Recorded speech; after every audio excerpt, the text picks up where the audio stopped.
Yeah.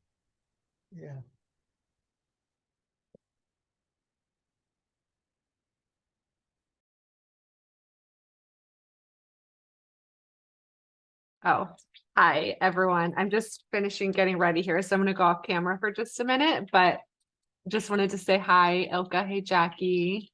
Hey, Gwen.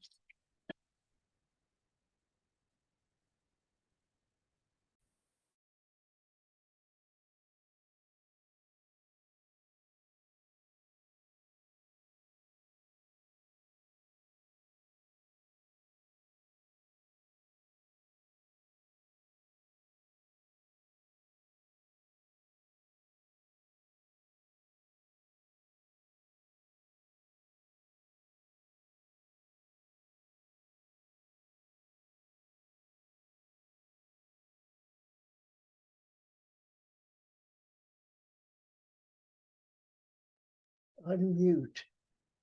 The lower left corner is the mute.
Rachel, I had a quick question. Yes. Would you be asking the questions, or we just kind of like start with some of them? So I'll do an introduction, and then we actually have Gwen right here, who will be facilitating the conversation and the discussion. So I'll just do like a brief intro, and then we'll move into the questions. Okay, so kind of one by one conversation. Hey, Gwen, good to see you. Yeah. Okay, perfect. Yeah. Hi, everyone. Hi, Hey, Jackie, Ilka, Rachel, Gwen. Oops. Hi. Hi. How are you doing? Doing great. How are you? I'm good. I'm good. Just looking forward to this. Yes. My cat wants to be part of the discussion. Well, we have to talk about animals too, right? Yeah, she wants to learn. She has things to say.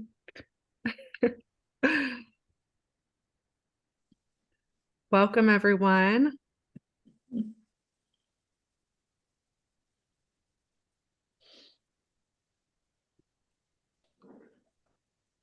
We'll give people a little bit of time to log on here.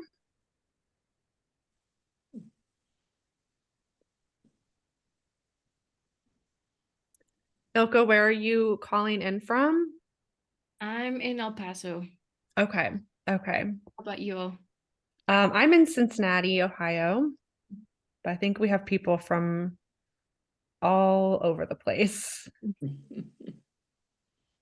Down in the Carolinas, Ilka, North Carolina. Oh, great. Yeah. Are you usually stationed there? I am. I live in, I don't know if you are familiar with Raleigh, Durham, North Carolina. Raleigh, Durham? No, Yeah. that's where I am. Yeah. Great. We'll be around there next year, so maybe Oh, for general conference. very good. Yeah. Gwen, do you know Tyrone Keith Jefferson? I wish I did with that distinguished name. Oh, He's a jazz educator. really? Yeah. Universities? He goes to the universities and he does performances or his groups, but he does a whole thing on the history of jazz in this country. Yeah. Wow. And okay, I wrote it Tyrone Keith, and what was the Keith last? Jefferson. Jefferson. Okay, well, I'm going to look that up. Yeah, and he's actually in Charlotte. Okay. Yeah, and so but he gets all around. Yeah. Yeah. Hi, Ade. Good to be here with everybody.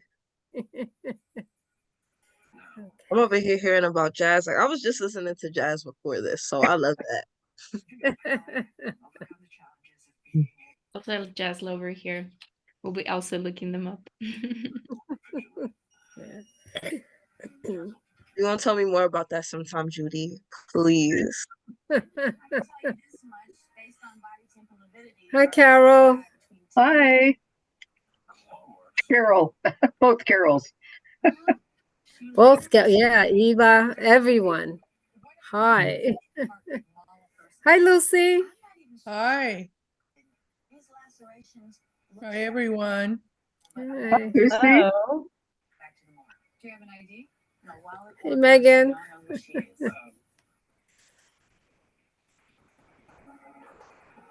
Okay. Hi. Hello, everyone. Gary on the other side of the country. Yes. Okay, so I do want to be mindful of time, so I think we'll go ahead and get started, and if people continue to join, they can catch up. So yeah, welcome everyone, and thank you so much for joining us tonight. Really looking forward to this panel and this discussion. This is been something that has been in the works for a little while. This is a collaboration between the ARC, the Anti-Racism Committee on the Grail, and the Climate Action Group. So for those of you who are visitors, the Grail has several working groups, and we decided to join forces, and because there's such a strong intersection between environmental issues and racism, and we wanted to find a way to talk about and shine light on some of these issues. And we realized that within the Grail, we're already connected to such a strong network of women who are organizing and doing really important work in their communities. And we decided that we wanted to create a space to invite women who are on the front lines of the environmental justice movement to share with us and hear directly from them about their work in the world, what motivates them, challenges they face, and how we as a Grail can provide support and even get involved. So we have organized and invited such an incredible group of women to share with us tonight, and it's really an honor to have them here and to introduce all of them to you. But before we do that, I did want to get us started just with a prayer. It's kind of Grail tradition just to ground us in this space. So I have a blessing. It's a Chinook blessing litany that I'm going to read. We call upon the earth, our planet home, with its beautiful depths and soaring heights, its vitality and abundance of life, and together we ask that it teach us and show us the way.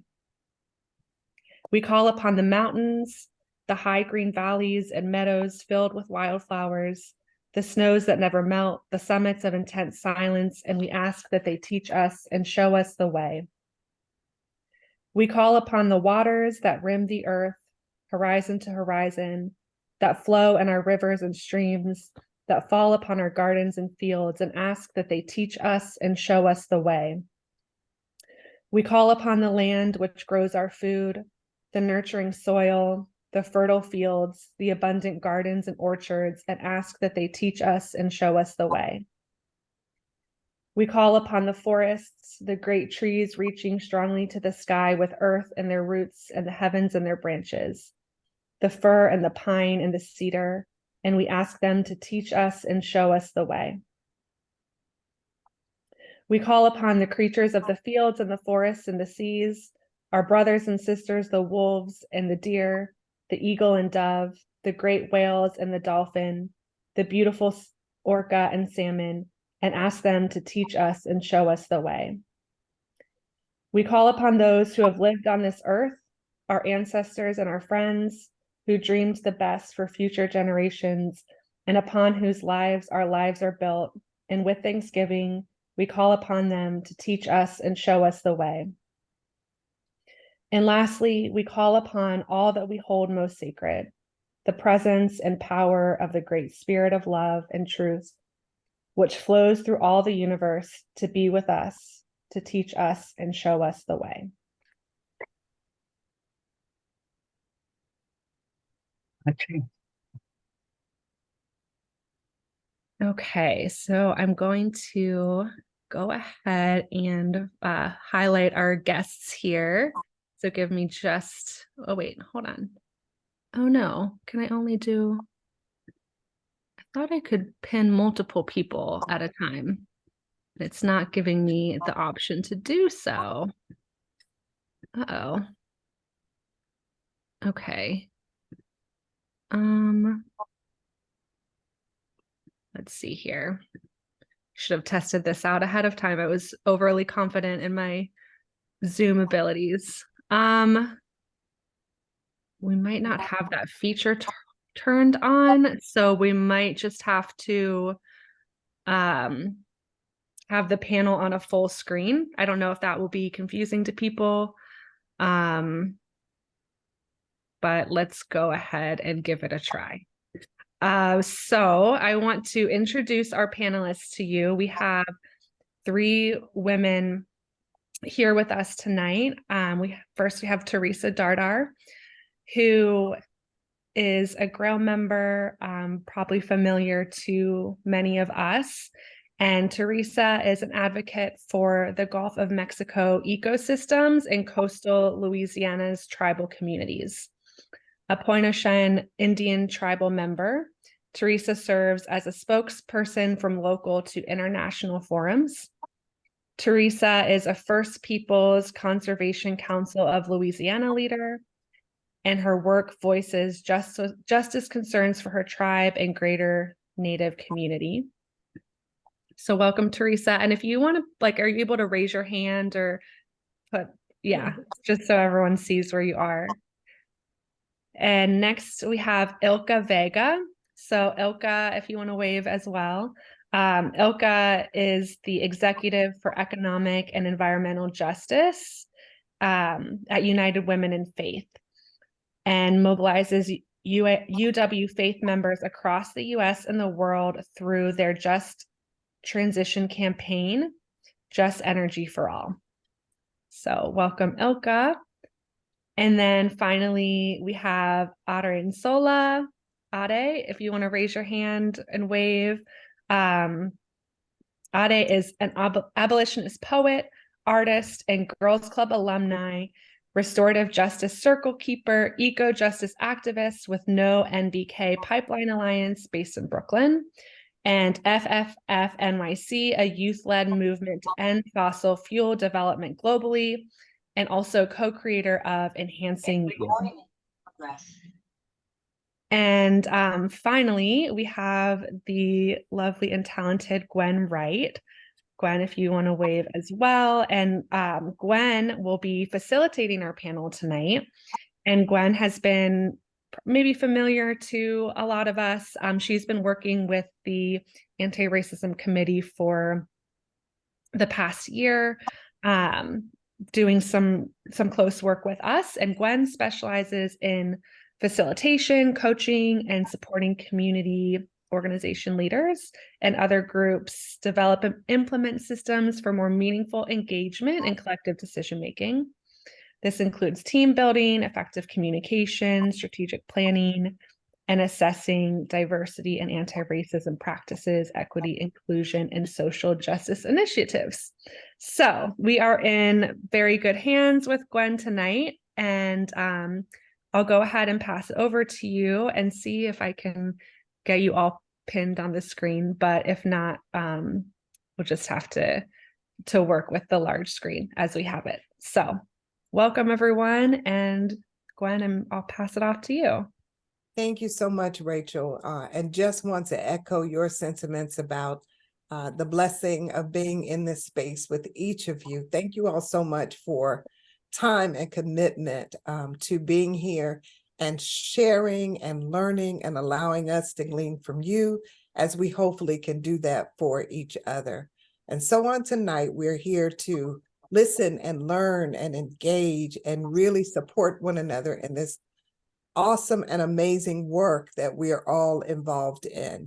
And with that, I'd like to circle back to our guest of honors tonight, our panelists, and I want to allow their voices to be in this space. So I'm going to ask you each again to give us a brief introduction of yourself in your voice, and tell us, not only who you are, but why is this work, why is there this sense of urgency for you around this work, right? What makes it really, really a priority for you as it relates to, again, my bad. Go ahead, Rachel. Oh, I was just going to say, before you get started, I just wanted to ask if everyone could please mute themselves if you're not speaking. That'll just help us hear everyone a little bit better. Thank you. Okay. So I just self-volunteer if one would like to start, and then again we'd like to hear from all of you, and we just want to know again a little bit about you and why this work is so important to you. Why is it urgent that you spread this message and have others understand and aware of what you're doing?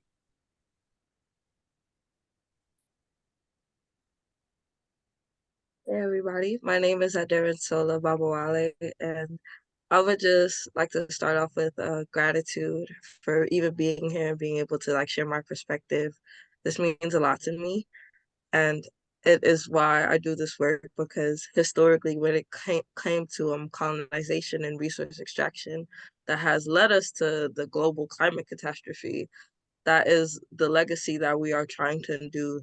All the trauma and colonial harm and violence that has treated people that look like me and our families as expendable resources to be extracted and taken from community, and to not like honor and value our voices and our perspectives. And as a Brooklyn born Nigerian American, I really honor my perspective in that sense of being able to ask my mom questions and learning from our culture and about the history and legacy of colonial violence in Nigeria and how we can undo those harms within our lifetimes. An important thing that I also forgot to put in my bio is that I live in Brownsville, Brooklyn, where the North Brooklyn pipeline runs through. So I'm also part of Brownsville Green Justice in my neighborhood. We want to educate people about the pipeline and how we can withhold our money, because collective wealth is collective power, and that's how we stop these systems of harm from continuing, from extracting our wealth as a community. Thank you so much for sharing that. Very powerful. Thank you so much. Our next panelist, if you would tell us a little bit about yourself and what's the urgency here?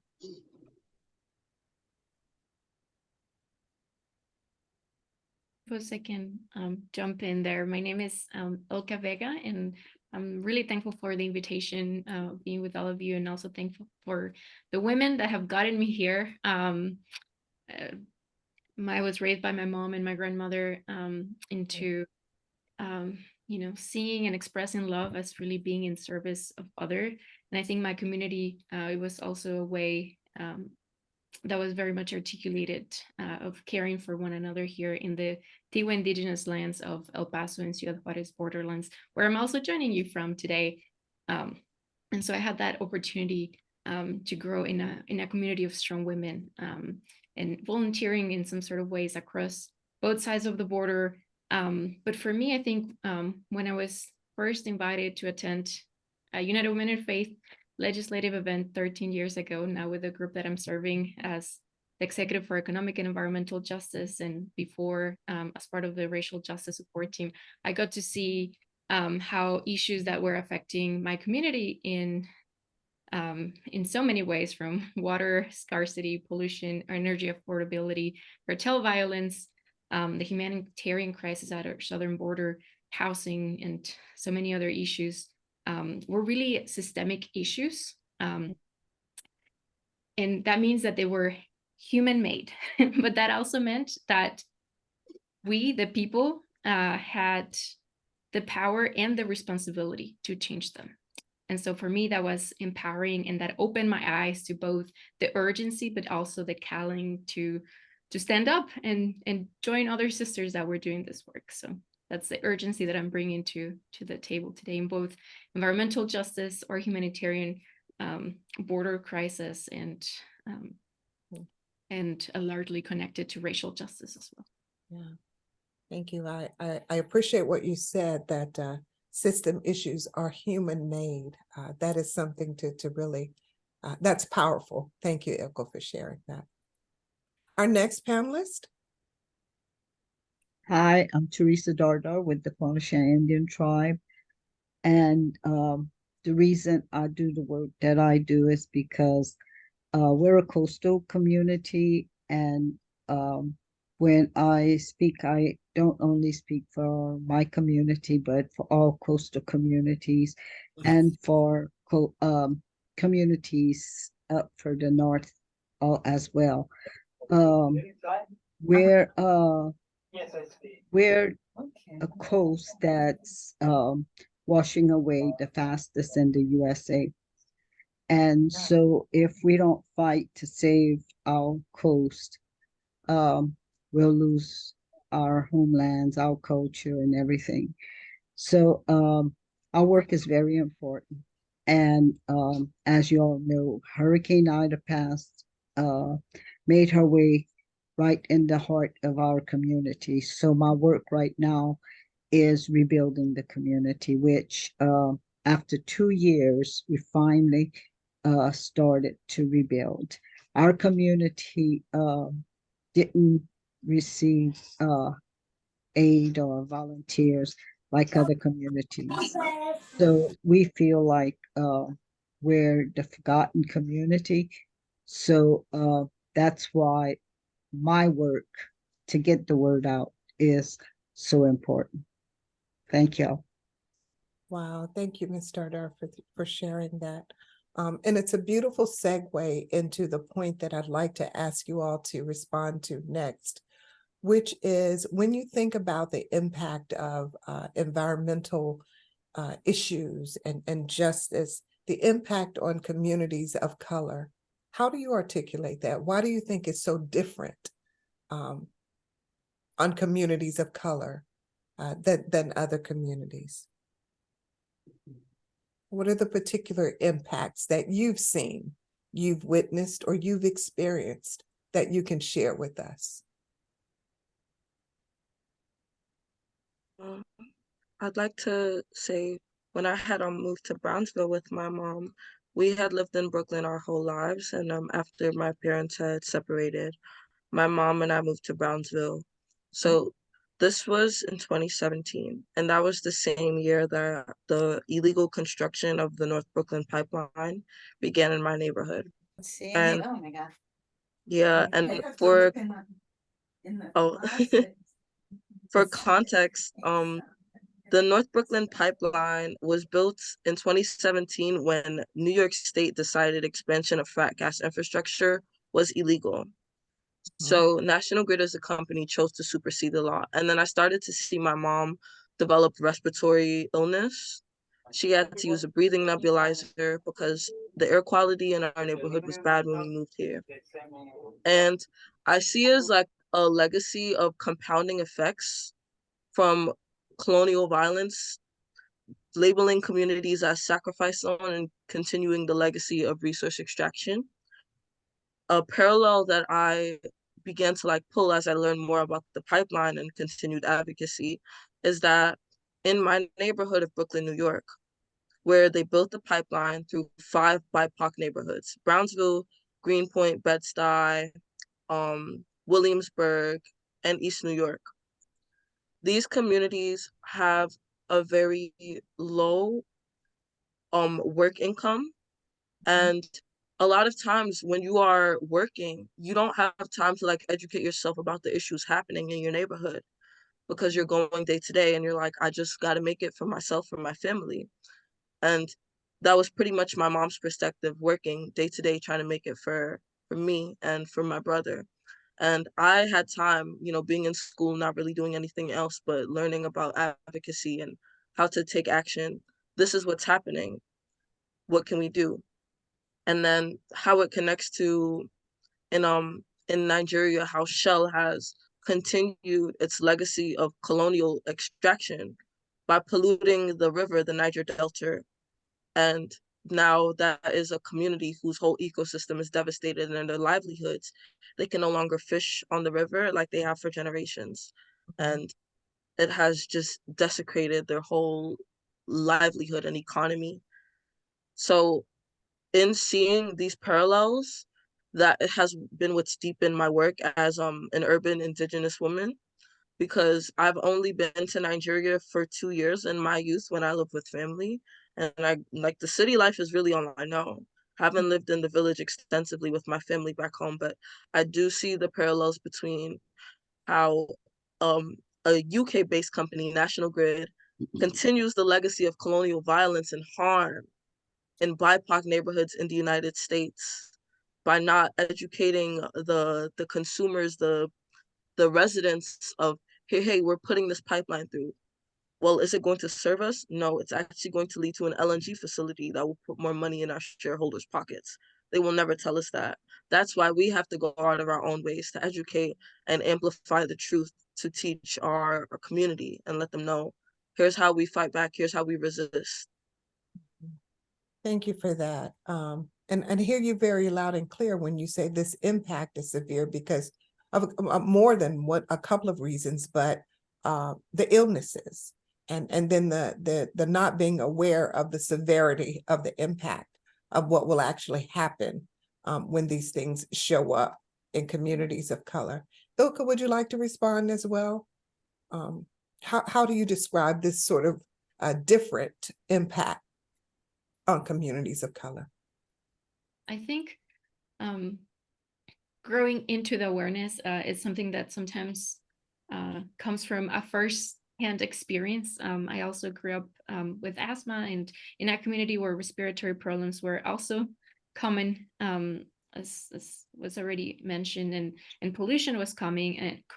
And you know, as I grew up, I started making the connections as to, okay, what is causing this? Perhaps it's not all pollen after all that is doing this. And as you can see here in the landscape, almost all across the Texas border, pretty much from the Gulf Coast to the Permian Basin, where I live, you see oil and gas facilities, such as the Western Refinery that is just 10 minutes away from my house, as well as very heavy commercial traffic that of course does create a lot of air pollution in our cities, you know, whether we smell it or see it or not, but it's certainly present and affecting our health. And unfortunately, when you do a little bit more of the research, you find out that a lot of these facilities, oil and gas facilities, are closely located to where Black, indigenous, and other people of color, Hispanic communities are located.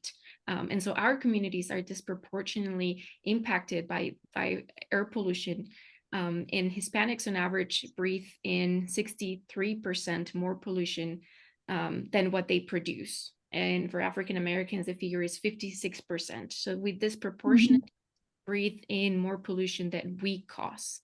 And there's research by the National Academy of Sciences that backs some of that data. And in some communities, you know, those are averages, but in some communities that's much, much higher, what we're seeing. And you know, I also think of the US border as a place where unfortunately we're national, fortunately or unfortunately, but in some cases more unfortunately, where national and international policies have very much local impacts. And we do see you know, the legacy of colonialism, the legacy of racial injustice and redlining, and underfunding of border communities, and especially migrant communities and communities of color, giving place to many of the issues that we're seeing from today, as I said, from the economic inequalities to the climate crisis to the exploitation of low-income communities, including the global South. You know, we're in this community where the global North and the global South connect.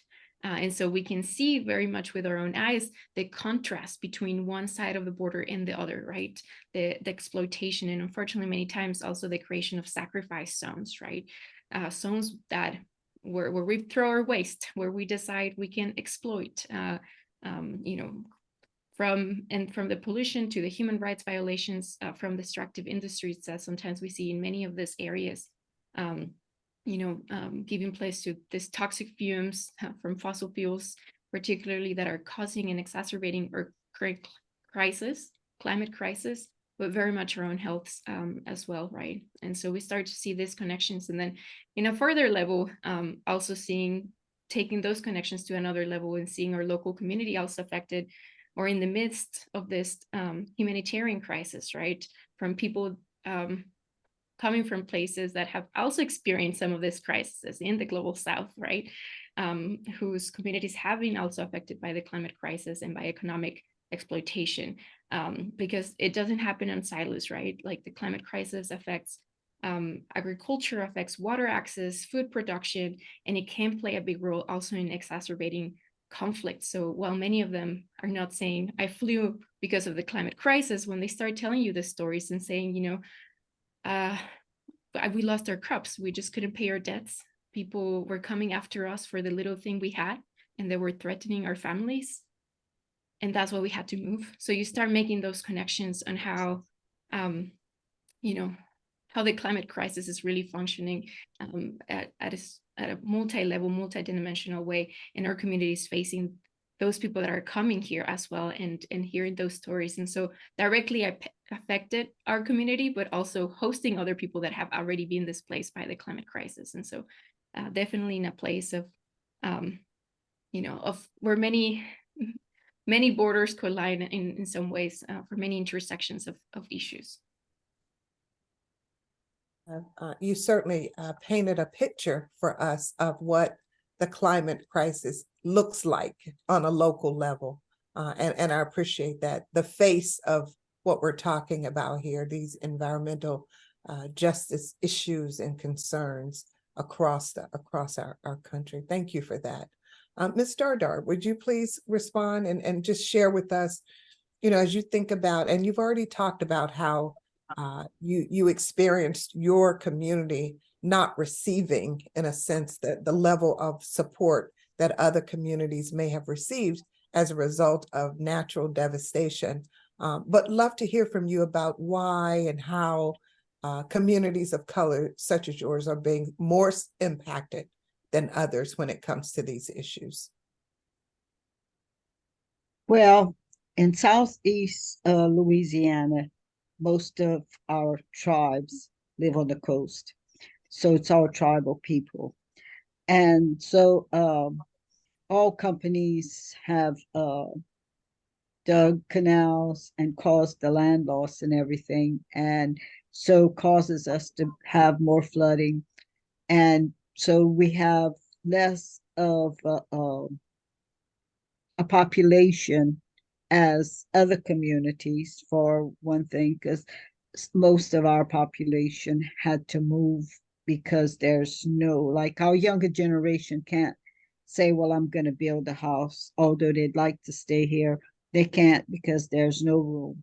So because of the land laws. And so, like the first speaker said, I can't pronounce her name, but anyway, because of the low income, they feel like we're less than others. And we live a good life because we live off the land and water.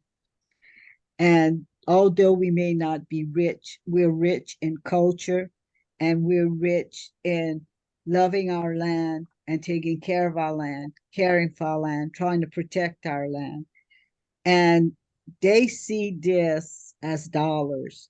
So, and I think the reason they don't want to help us is that they're hoping that we'll get discouraged and move away so they can take over. They've already done this to our neighboring community. They did not protect them from in the levee system. We're in the levee system, but they left our neighboring community out, our neighboring tribal community. So they had to relocate further north, although there are 4 families still there that refuse to leave. But it's a type of discrimination, of injustice, and we did put in a UN complaint, and the rapporteur was here I think in January, or sometimes at the beginning of the year. Yeah, I think it's because of our race and because of the income. And they don't need the land to drill. So if they could get us out of here, well, then they could take possession of the land and have their way with it. So, but we're standing strong. So we refuse to leave. That's so interesting. And just thank you for how you framed that. Just a very strong and passionate description about the people that live and occupy the land. So many questions that we could all ask here. Who are the they, and what is the why, and those kinds of things, right? I see a hand. I see your hand, Sharon, and I'll pause to let you ask a question if that's what you want to do. But we do have an opportunity for everyone after they have spoken and shared for Oh, questions. Okay, I can wait if. Like to wait. Okay, don't Sure, lose it. No, Maybe I jot won't. it down so you don't lose. Okay. Okay, so that- thank you all for responding to that. And I would say that to anyone, any of the other guests, if there are questions that you know you want to ask, just jot them down because we're going to give ample time for you to engage in discussion and conversation back and forth with the panelists. I want to shift now to sort of what you're doing about some of these things, right? So we've heard about your passion and we've heard about the urgency of these concerns and these issues and what they look like, right? The faces and the impact. But when you think about what you and others that you're working with are doing to sort of push back against this, to, in a sense, look for solutions to these things, we want to hear, you know, maybe one or two of the efforts that you are currently involved in, that you've seen some success from, or even some challenges around. But what are you doing about some of these things? And when I say you, I understand that you're working in collaboration with others. And so we just want to hear about those pieces of the work as well. So Adérínsolà, would you like to start again? Yes, I got you. I would love to teach everyone how to pronounce my name as well. Like I've used this as a teacher moment. It's okay. I'm sorry. It I'm happens. sorry. It's okay. So my name is pronounced Adérínsolà. In my culture, you could say it like a song, like a melody. Adérínsolà. Adérínsolà. It's beautiful. It's just so beautiful. Okay. Thank you. Yeah, an initiative that we're currently doing as Alliance, the North Brooklyn Pipeline. Let me use this moment to show y'all the poster behind me. So an initiative that we're doing is that we are educating people about Local Law 97. In New York State, this is a local emissions law that has to be enacted in the next 2 years by a mayor. Specifically, why this emissions law is so important is because New York City, as a coastal city, as a city with a lot of industry, we are on the forefront of the climate crisis. And a lot of the corporate and polluters that exist like globally, they either have like a station here or they work in tandem with a lot of the historic polluters here. So when it comes to like buildings and emissions and where people live, we need to talk about alternative sources of energy because since we are a global city, a lot of people all around the world live here. We need to talk about innovation when it comes to climate solutions and building resilient community. Because if we do not start lowering our emissions in residential, right, and then in corporate like spaces, then it's going to just cascade. So specifically, Local Law 97 initiative, there was a rally today, a lot of comrades present, and that was just very impassionate. And another thing is the gas bill strike, educating residents about, let me see if I have a poster to show y'all. Okay, I kind of do. Okay, so this is on the wall. This is an artwork my friend made of me. So this is like education about the pipeline, creating art to educate people, art through activism, because we need to know about the nature of the pipeline, how they plan on charging us, and what to do. So a victory we had earlier this year is we shut down National Grid's expansion at the Public Service Commission in Albany. And it was great. We had a lot of the residents in our neighborhoods like learn about the issue and then see like us take action on the state level like that. But then National Grid came back with a vengeance, right? They requested $4 billion from the state to expand upon fat gas infrastructure. So now what we're doing is we're telling people withhold your money, because when they ask the state for money, essentially what they're asking is to raise people's monthly gas bills. That's what they're doing. And not everybody knows this. They'll just see an increase on their bill and just be like, what the heck is going on? Cost of living going up again, you know? Well, residents, here's what's going on. We have to have a gas bill strike and withhold our money because collective wealth is collective power. Yes. Thank you. Thank you for that. very, very powerful, right? Collective wealth holds the power. So, and what you're saying about that educational piece, folks don't realize that the regular resident feels it in the pocket when the gas bill goes up. So thank you, for just really practical application of the enormousness of what you're doing. Thank you for that. What about you and your group, Ilka, and folks that you're working with? What are things that you all are doing to sort of, combat some of the issues and concerns that you laid out for us? I'm wearing my National United Women in Faith hat, and I'm also wearing my local activism hat. So I'll wear my local activism hat for a minute to share, a little bit about my community does as a whole and different initiatives that I've gotten to be part of. Despite all the challenges that I shared, I'm also very proud of my community and the loving people that live here.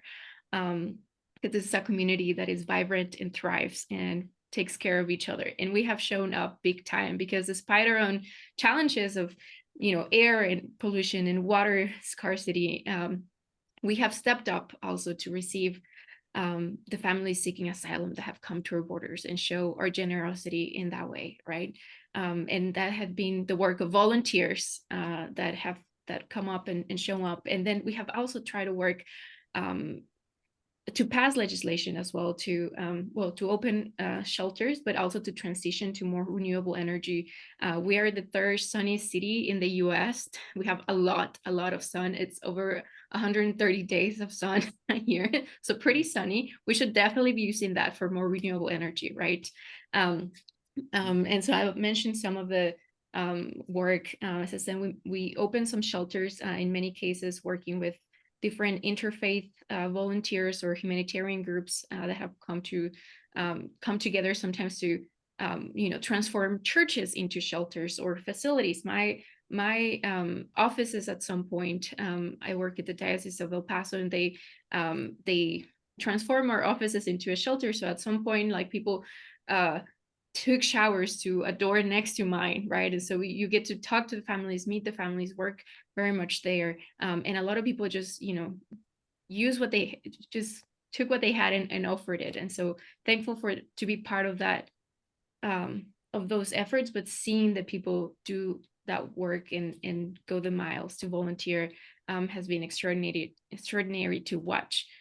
For the legislative part, we had very ambitious climate legislation to try to move away from fossil fuels and make sure that our water was not being used for more fracking and extraction in the Permian Basin, because we're already we have a lot of already issues with water scarcity, and now that is being used for fracking, that put a big challenge for our community. Unfortunately, we were not able to pass. I think the opposition unfortunately paid millions of dollars in publicity against the legislation of Proyecto Amanecer and some other organizers, but we had the biggest mobilization of people talking about climate at the local level for elections. So for me, that's a win. Just bringing it in the widespread conversation. I think that was already huge for us. And so, at the national level, I think we continue working with interfaith groups and making these connections of local issues with policy making, but also climate displacement and our fossil fuel energy system, right? And connecting the dots on how our fossil fuel is affecting our health and exacerbating the global crisis on climate and displacing communities around the world, right? That are coming to our borders. So it's becoming a pattern, right? And so advocating for those connections and educating our members as well, to take home in their own homes across the US, across the world, visit the border, try to learn more about the local perspectives, and the people most affected, and work in our own communities for our own energy efficiency upgrades that we can do, and stopping extractive projects and pipelines, being in solidarity with other communities that are experiencing those challenges as well. I tell you, you don't have any more room on your head to wear another hat, okay? So, but wonderful, amazing work. And the climate legislation I like how you saw the win in that, even though, as you said, there was serious opposition and the legislation itself failed, but the awareness that was created and the conversation, those are wins. And that is something to build on, that momentum. And I do believe that you all are doing that. Thank you so much. Ms. Dardar, can you share with us some of the things that you and the community that you live in and that you're working with are doing? You mentioned the discrimination suit, and maybe you can share with us where that is right now, or other things that you all are sort of working and pulling together around to make some inroads on these issues that the community is facing. Well, we don't know how far it's going to go with the UN rapporteur. We're hoping for the best, but sometimes you hope for the best and goes nowhere. But I work with two different, actually three or four different organizations. We have our First Peoples Conservation Council, which we started in 2012. We're 6 tribes that work together, and Lowlander Center and CRCL Coastal to Restore Coastal Louisiana and Lowlander Center. And among them is a scientist from LSU. We've been working to restore our community on our own because the state won't do anything. And the CPRA is a state organization that has a master plan, but has very little restoration projects around our communities. So the Canal Group, we call ourselves the Canal Project Group, and we're working to try to find funds to backfill canals that all companies dug, and they were supposed to refill them after they were finished with them. But the state of Louisiana's politicians, the oil companies are in their pockets, so they were not enforced. So the canal stayed open, saltwater intrusion, kill off the marsh, washed away land. And so now we're stuck with the mess. My husband often says they got the oil, we got the water. And so anyway, we're working, and we did get one grant to try to get permits. But now ConocoPhillips is pushing back because they don't want to allow us to get the permits. So we're involving other people to try to talk to them to change their minds.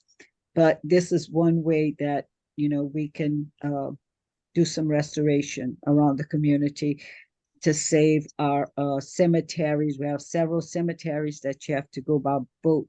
They're not in the levee system. They left all that out, our cemeteries and our mounds. So we had one mound that was washing away. So for 4 years, we searched for help to protect it. And finally, we were able to partner with CRCL Coastal to Restore Coastal Louisiana. So we did a living shoreline. It's the bags of oyster shells, and they've done them in New York, the living shorelines, and North Carolina, and they've done them, Florida, I think. They've done them a few places. And we did our first one in 2019. And when Ida came, it did what it was supposed to do. And when you go to the living shoreline, you could see the difference where the oyster shell bags are and where there was none, the difference, the wash away. So, and we just finished another one this year in September. So we've been doing work around the community to try to save it. Thank you so much for sharing that. It's funny. I just saw a piece on TV this week about the living shorelines. And so thank you for sharing that and bringing that to life. So many amazing efforts that you all are involved in. It's interesting that there was this common theme in terms of the pushback you're getting from these big oil and gas companies. I heard Shell, I heard National Grid, Conoco Mobile. Those are conglomerates, right? Of businesses that has their imprint on the issues that are affecting all of these communities. That's something to really think about, and to continue to really put our minds together about how, in what ways can we help support this work, which is the next question that I'd like to ask before we open it up for questions and further discussion. As you think about the work you're doing and groups and organizations that you've already partnered with and worked with, and this organization, the U.S. Grail, who invited you here tonight, who's definitely interested in the work that you're doing, what are ways that perhaps this organizations and others like this could help support your work? When you think about your wish list or things that are needed, what comes to mind for you? So what ways could this organization, this group, help support your work? I'm not saying we can do everything, but I am saying we want to know how we can help, perhaps help and support. What are your thoughts, Adérínsolà? I got it right that time. Yes, you did.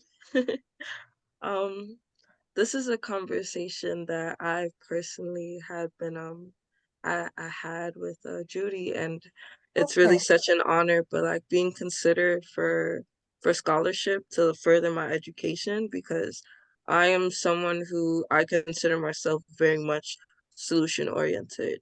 And another thing that I see is that when it comes to undoing these legacies of colonial harm and extractivism, is what does it mean to want repair on a communal level, right? And then even larger so an international level.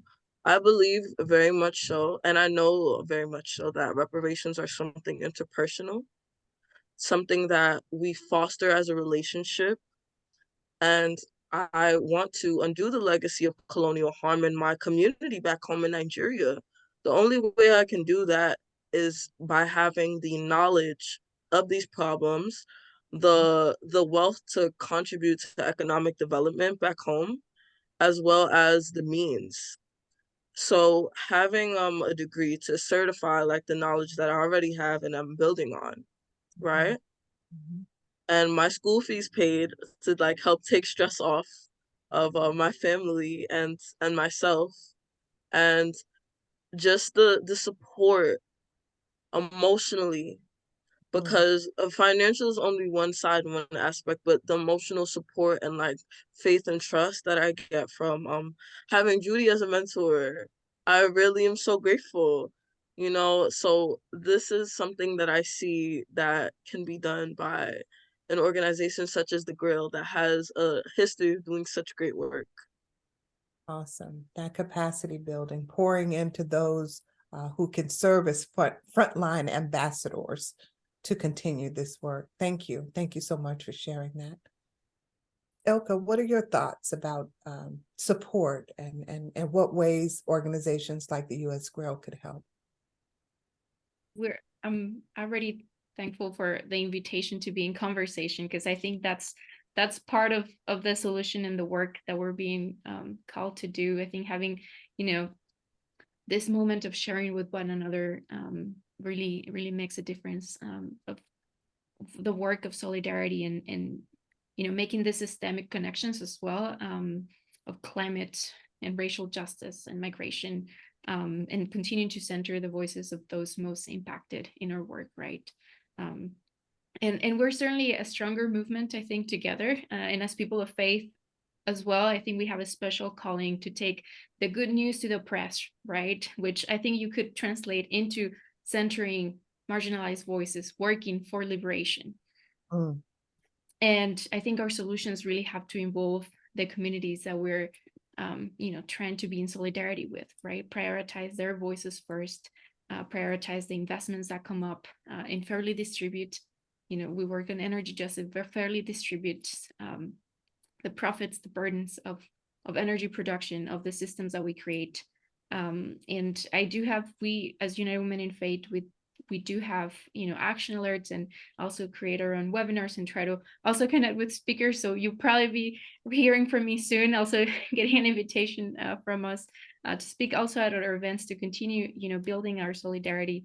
So I'll share some links in the chat for some petitions that we currently have for climate justice legislation, and then also for climate financing more at the international level, thinking of global systems also, especially the US as, historical emitters. We have a lot of responsibility to also think of our impact to the global community in terms of the climate crisis. And then as in my border hat, have border communities in your mind also in solidarity work. I think sometimes we forget about the border. Some people don't think of it, but just a line on the soil, on the ground. And there's communities that are thriving there that we, that, have a lot of history and connection to the land as well, our indigenous communities there as well, right? And I think the border community actually has a lot to offer in showing the country that is possible, to welcome humanely. And I think we have a lot to show and how to fight the narrative of scarcity if we choose to live in abundance. So seeing the borderlands as a place of agency and opportunity for radical transformation. We have a lot of fossil fuel industries that we need to transition out of, but we also have a lot of sun and also other gifts that we can transition into. So I think changing our language and our vision of the space and the people in it is very important. And stop working on silos, but integrate our movement of justice work and policy efforts. I think it's always something that we appreciate. So thank you again for the invitation. No, thank you. Thank you for sharing it. You just have this beautiful way of putting a picture to cause. You talk about the border communities and the families there and the resources that are available, and how do you sort of bring that messaging, sort of reframing, rearticulating the narrative for the causes and the concerns. Thank you for doing that. Thank you so much. And of course, Ms. Dardar, I want to ask you, what else, right? What are some of the supports, assistance that you needed? I That's just fine. hope, I just hope that the Grail will continue to support me in prayer, and because I feel like I've gotten a lot of their support financially after Ida, as well as we have a tribal attorney that teaches Indian law in Arizona, and I remember Judy, but I can't remember the other two that helped her with some kind of paperwork for our federal recognition. So I just ask for the continued support. Thank you. It's such humility. We appreciate that. Thank you. Okay. Thank you all so much from the moment of telling us who you were and the passion and commitment behind your work, and this why it's so important, the sense of urgency, things that you're doing, challenges you're facing, some of the successes and some of the work that still is yet to be done. We hear you loud and clear. And so we really appreciate all that you've shared with us this evening. At this time, I do want to open it up for members, participants to just, if you have a question, please feel free at this time. Let us know who you're directing your question to, just open and you can come off mics and we can actually have a conversation with our phenomenal panelist. Okay. And I'm going to go to you, Sharon, because your hand has been up for a minute there. So let's talk. Yeah, I'm sorry, I didn't take my hand down. Sharon, I'm yeah. just joking. I'm being funny, but yes, we thank you for your question. Yeah, and the for three, being here. Yes. no, the three of you were so great. Thank you so much. And oh, you took your name away. Adérínsolà. I just want to say, I live in the Bronx, so we're neighbors, sort of. And I had trouble getting on. And so I did not get the name of your organization, which I would like because I would love to subscribe to your newsletter. Wow. So if you could put that in the chat. I got you, sister. I'm gonna drop it in the chat right now. Yeah, okay, thank you. Thank you. And Ilka, you make me want to go there. And with the 5,000 people that just started out yesterday, I'm sure you're going to be getting some of that group. But it's a hard work, but you sound like you bring a lot of joy to it. But my question is with Theresa. Hi, Theresa. I'm always inspired by you, and you're such a strong woman, and your people are such a vibrant and committed people, and it's beautiful to see that. And we have done a few things, but not really well organized, let me say. And I just need to be assured again that I'm always afraid of going to political leaders that it causes more trouble for people than harm. But I think it would be important for the Grail that we would be in touch with you and share what people we think would help. And you tell us which ones we should or should not, and see what it is that we should say. Do you think that's a good idea? That's a good idea. My husband just wrote a letter to the president. I don't know if he received it or if it's students or who read it, but our prices here is like they're trying to push our fishermen out of business from the 40-50s. I don't know if y'all know shrimp sizes, but from the 40-50s to the 15-20s to the 15-20s are 60 cents a pound. And fishermen cannot make a living with 60 cents a pound of shrimp. So he wrote to President Biden about that. So we don't mind ruffling feathers, and it doesn't matter what politicians you reach out to. Okay. And about so backing that letter up would be helpful. Yes. Backing up, yeah. Okay. Thank you, Theresa. Thank you. All right. Judy, did you want to respond with ask a question? Yes. Wrong, Judy. Right. Yes, I did. I wanted to ask Theresa, you said that a lot of the young people were moving away, out because they can't, sustain a living there. How do you see in the future, because we're all aging adults, right? How do we see carrying that along, to pull in students, university students, taking junior high school, sometimes elementary, to come and see what's being done to understand. How do you see that happening in your community? We often have college students. We never had elementary students, but we often have Tulane and LSU.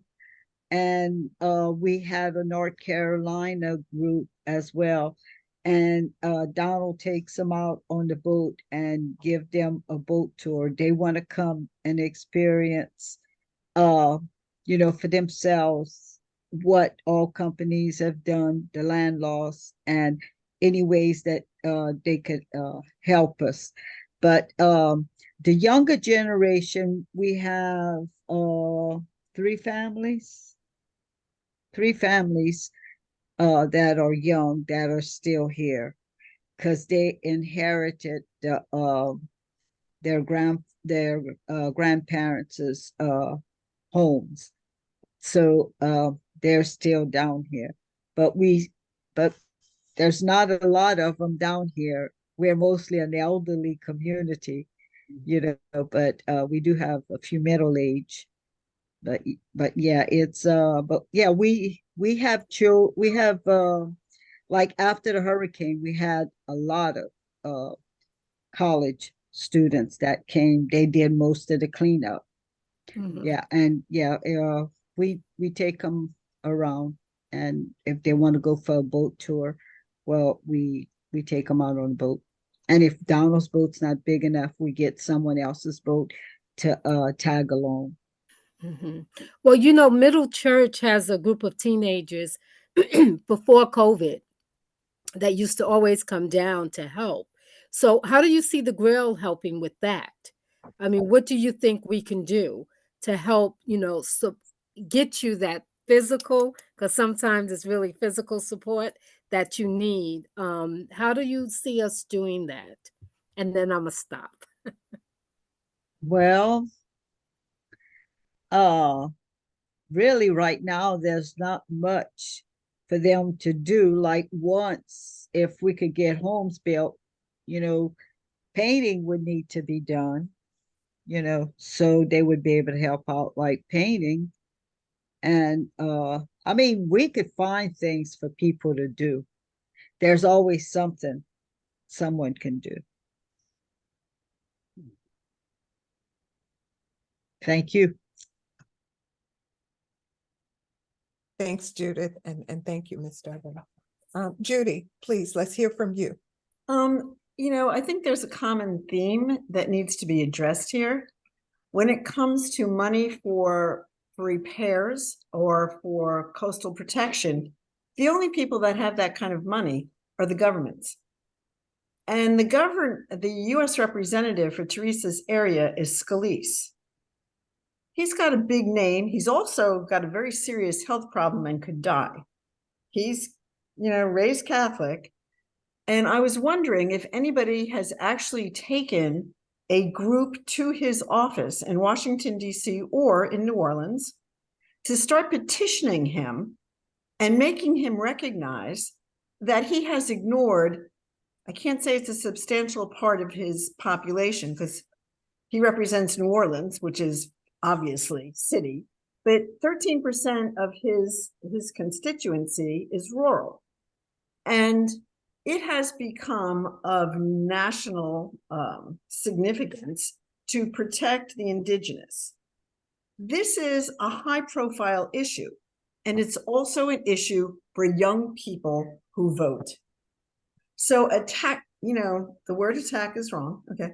So approaching him on these issues to make him understand he is going to start losing out, okay? He's going to lose his job if he doesn't start paying attention. That's the only way they work. Politicians, the only thing they want is to be reelected. And they need people to vote for them, and they need people to be enthusiastic for them, and young people can do that. So that also applies for the issues for Adérínsolà, okay? That's a political issue.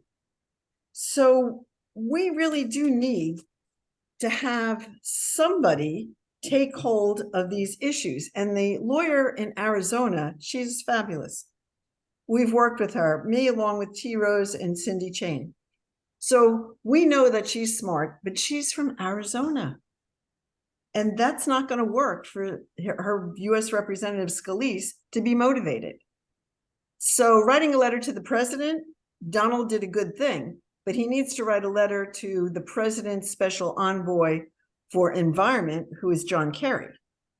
I'm telling you that these issues are only political. It's sad to say. I mean, the cure is only political. And I don't know what anybody is willing to do about that. And it's very frustrating, of course. But getting people to go to his office and sit down and find out what he's doing and, hit him on his vulnerable spots. He does not have young people voting for him, and he's a sick man right now. I mean, you hate to say it, but you know, where he's vulnerable is where we should be. Judy, thank you so much for that. That was absolutely very, very important to hear and to share. And that political underpinning that's there. And we know, right, 2024 is going to be a huge political year. And so I agree, you strike while the iron is hot. That's when they get burned. And so I want to mention one more thing. Yes. The issue of the oil companies seems insurmountable until you realize that all the new jobs under these billions of dollars of President Biden's new bill for employment really will start employing people at higher levels than they're employed right now to do, you know, new environmental and jobs. So, you know, there's a confluence of things that can and should be used, and people, you know, in the area, and certainly Grail people, can brainstorm this, because all the new jobs are going to be environmental jobs. So, you know, I think a brainstorming session and a little visit to Scalise's office would be great. Point. Thank you. Super apologies to Graciela. I did not realize your hand was up. I was looking for you. And so that's okay. I apologize. You have a question? That's all right. It's yes. No, just a few comments. First of all, it is my first time joining the meeting. I just recently became kind of like a member of the Grail in the Bronx. I just wanted to introduce myself, and also to say that I'm very proud of being part of this group of women who are trying to join their voices for change. I just also wanted to say that since 2008, I've been working in the Bronx. I teach several classes in the medical school and in the hospitals, and I can tell you, just as Ms. Vega was mentioning, it's really it's very dramatic to see how living in that kind of marginalized society for people of color and diversity, especially also the Hispanic community, affects them medically with multiple illnesses that are because of the exposure that they have, and also psychologically. They don't have enough resources. The Montefiore Medical Center system, for some reason, is able to actually control a lot of these issues and give medications, but I have seen a lot of patients and children who have asthma, have emphysema, and have all sorts of respiratory diseases. Have published many papers on the diversity or the, let's say, the healthcare inequalities and lack of care of certain patient populations, like the ones we're talking about here. That's kind of like my niche in terms of research. But just to add to what Sharon was mentioning, the medical students actually have, as part of the curriculum for the last 7 years, community service. There is a particular there's a particular group that is called the Environmental Justice and Sustainability Group that partners with the medical school, and the first and second year medical students have it as mandatory to participate in 2 years of 2 hours per week on community service. So they go out of the community, they help cleaning the parks, they help cleaning the playgrounds, the school playgrounds, they plant trees, they bring food, they bring blankets, and they actually help out. They go out to the community. They go all the way to the South Bronx, very close to where the Grail location is. There's also a group that has been there for the last 20 years. It's called the Bronx Creed. It's a group of faculty that I'm a member, and they also they collect data on the community and all sorts of related disease illnesses.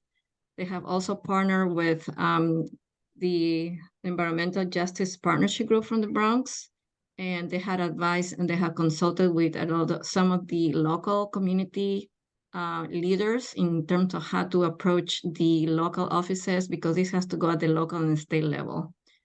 Because I agree with Judith and I agree with Mrs. Vega that this has to come from the top. I have seen a lot of changes in the small small increments over the last 15 years that I have worked there. But I think that if we make this a stronger effort and raise more awareness, I can see that it can move forward. We just need to all group together and come out with a common plan, because different people bring a different expertise and different things that they're good at to the table. But unless we all get together, we might not be able to move forward the way we want to. Just to support something that Ms. Vega was mentioning before in terms of respiratory diseases, we know from New York City Department of Health that the children in the Bronx who are under the age of 13 had a higher rate of asthma of all New York State. And it's about 6 times more than the children with asthma in the whole country. And that's from the exposure. And only 50% of these kids are actually diagnosed, and less than that get treatments, like just regular nebulizers. So just from that standpoint, that alone gives you just the data.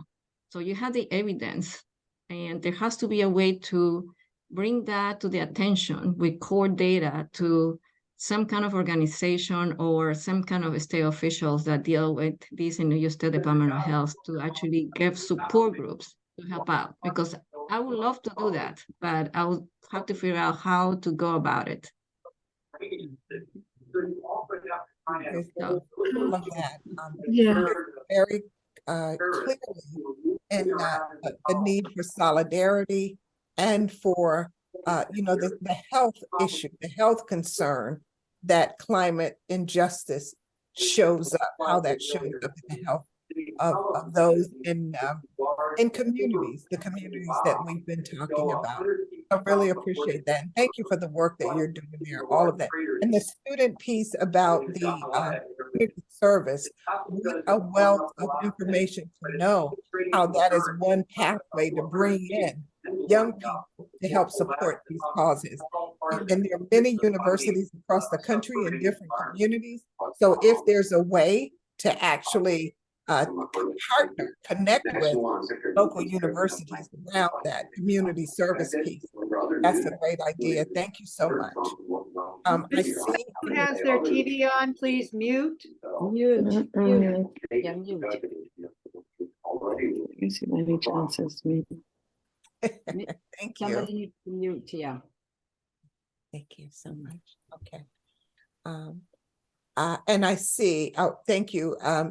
Ms. Soto, this is from Ilka. If you know of any local efforts we could support or help spread the word, please let us know, knowing we would also be happy to plug in. So that is to you, Grace. Yeah, so unfortunately, yes, I see this almost on a daily basis. But what worries me the most is the children, because they are our future. And I think that's something that I could do, because I work very closely with the department heads, and I know the people in charge of the pulmonary service, the ones who deal with this, and the pediatricians. There is a very strong effort, and throughout the medical school itself, and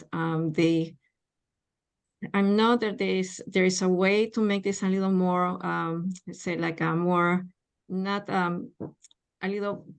only for the first or the second year, but I know that they can do it. I know they have partnerships, or they also try to mentor the high school students in the Bronx. I know that they do this on a regular basis, especially in the summer. And there's faculty in the medical school who do it all the time. I have also seen them in partnership with Mercy College, which is the nursing school that is right around the block from the med school, because the nursing students come in to be trained. So there is the opportunity to do that. We just need to figure out a way of how to organize ourselves so we can unite the efforts and start with maybe something small just to start with, and then keep moving forward and make it bigger. But I can see more or less how we can get organized. We just need to, maybe 3 or 4 of us who live in the Bronx or work in the Bronx, get together and make it like a plan, like come up with some kind of short-term goal and then long-term goals, because it can happen. I can see how we can make it work. Awesome. Love the way you're thinking. Thank you for sharing all of that. Ilka, your hand is up. we'll close out the Q&A with you. Don't want to cut anyone off. Yes. Yeah, I think, definitely let us know if there's any efforts we can support. I'm all the way in El Paso, but my organization is in New York. So we would be happy, to connect with people that are up there.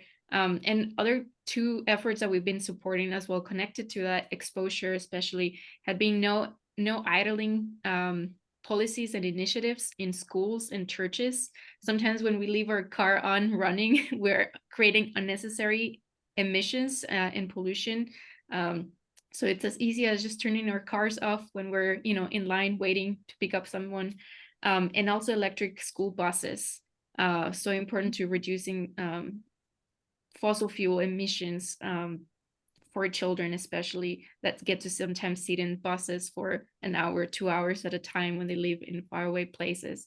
One of the petitions that I shared with you in our links has a direct link for demanding governors and your Congress persons as well to ask for more funding. There's funding available for the purchase of electric vehicles, for electric buses, and so it's also asking for those changes. Perhaps we can address as well some of the root causes before we're seeing them at the emergency care and in need of medical assistance. Love that. And also just highlighting the fact, as someone said, there is data, there is research to support these data-driven decisions. And so thank you for that. Definitely don't want to cut anyone off. I am mindful of time, as Rachel said earlier. Are there any other quick questions for our panelists? Okay. If not, I am going to just ask our panelists and then hand it off to Rachel.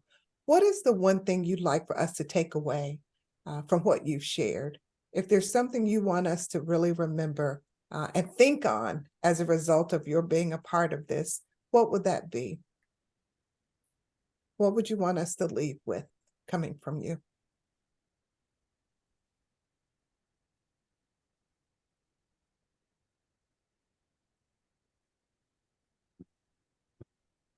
If nothing is done, our community will wash away.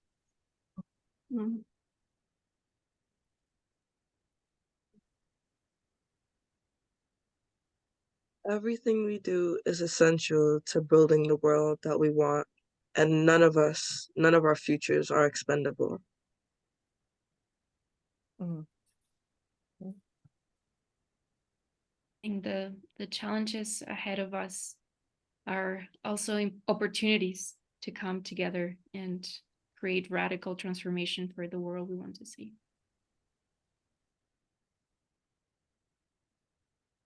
Thank you so much. Thank you guys so much. This has just been a phenomenal conversation, both exciting and both settling, right? So we appreciate that so very much. Thank you again. Rachel? Yes. Thank you so much, Gwen, for facilitating this conversation. And thank you so much to our panelists.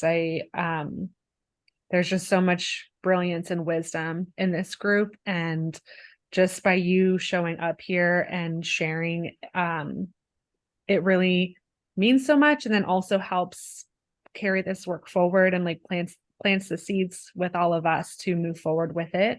I know that there were some things mentioned in the comments about different resources, and I will also be in conversation with the panelists and see if I can collect some resources and links from each panelist, and then I can send them out to everybody so that we can all have that information so that we can stay in conversation. I like to think of this as maybe a beginning of something bigger, and look forward to seeing how we continue to work together, just as women, as people, as humans who care about this work and who are investing in this work. So I do want to close with a prayer as well, just to send everyone on their way. So yeah, I'll just read this and then we'll wrap up.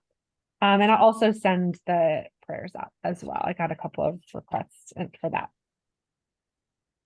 On the day when the weight deadens on your shoulders and you stumble, may the clay dance to balance you. And when your eyes freeze behind the gray window and the ghost of loss gets into you, may a flock of colors, indigo, red, green, and azure blue, come to awaken in you a meadow of delight. When the canvas frays and the current of thought and a stain of ocean blackens beneath you, may there come across the waters a path of yellow moonlight to bring you safely home. May the nourishment of the earth be yours. May the clarity of light be yours. May the fluency of the ocean be yours. May the protection of the ancestors be yours. And so may a slow wind work these words of love around you, an invisible cloak to mind your life. Ashe. Ashe. Thank you all so much for being here. Really, really, this was lovely. Thank you. Thank you. Thank you for a good program. Thank you. Thank you. We'll see you later. Thank you. Bye-bye. This has All been a right. joy. Okay, good Take night, care, thank you. everyone. Bye. Bye. Have a lovely Yeah. Bye, everyone. Bye. Bye. Everyone. Bye. Hasta pronto. Hasta la Hasta la vista. vista. Hasta la vista. Hasta la vista. Wait. You need to do that. This has been a joy. You guys take care and have a lovely night, ladies. You Ciao, too. ciao. Thank you so much. Peace out.